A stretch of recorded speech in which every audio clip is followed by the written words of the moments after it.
आधाका बखत हाम्रा अधिकार क्षेत्रहरूको बारेमा त्यसले एउटा भयंकर ठूलो चाहिँ प्रश्न हाम्रो निम्ति तेर्स्याउँछ नै। त्यो भनेको के हो त भन्दा आज नेपालको सन्दर्भमा सहकारी ऐनले 5 वटा विषयका सहकारी संस्था भनिए पनि कतै कतै विषयबाट डिबेट भएर त्यसबाट अलिअलि तलवितल भएर कहिलेकाहीँ बहुद्देश्य कहिलेकाहीँ अरू उद्देश्यका संस्थाहरूले पनि गर्दै गरेका वित्तीय कारोबारको सन्दर्भमा पनि त्यसले एउटा गाइडलाइन र एउटा बाटो पत्ता लगाउने अवस्थामा बल्ल पुग्दै आएको अवस्था छ। यसरी हेर्दा अहिले हामीले जुन तहमा राज्यसँग लबिङ गरेर एउटा महत्वपूर्ण निकाय स्थापना गरियो, यो एउटा गर्वको विषय हो। यसमा अहिले साथीहरूले जति सहभागी बन्नुभएको छ, विगतमा एउटा प्रश्न थियो हाम्रो साधारण सभामा पनि उठेको थियो, योगदान गर्ने संस्थाहरूले के पाए त भन्ने थियो। म यहाँलाई बताउँ, भर्खरै मात्रै यसका कार्यविधिहरू सरकारसँग हामीले आवश्यक एमओयू गरेर कार्यविधिहरू संशोधन गरेर स्थिरीकरणको आफ्नो फङ्सनमा बल्ल एक्टिभ भएको छ।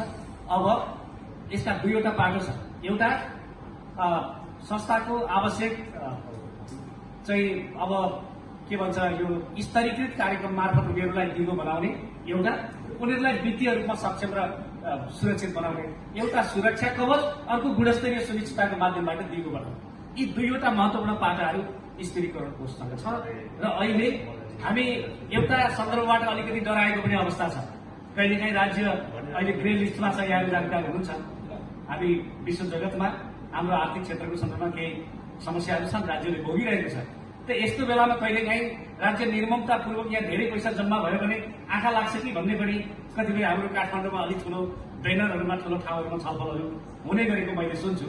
यसमा हामी आत्तिनु अहिले पर्दैन, किनभने राज्यको बचत तथा ऋण सुरक्षा कोष छुट्टै एक्टिभ छ, फङ्सनमा छ। उसले आफ्नो सहकारी ऐनको माध्यमबाट, नियमावलीको माध्यमबाट आफ्नो फङ्सनलाई अगाडि बढाउन कोसिस गरिरहेकी छ।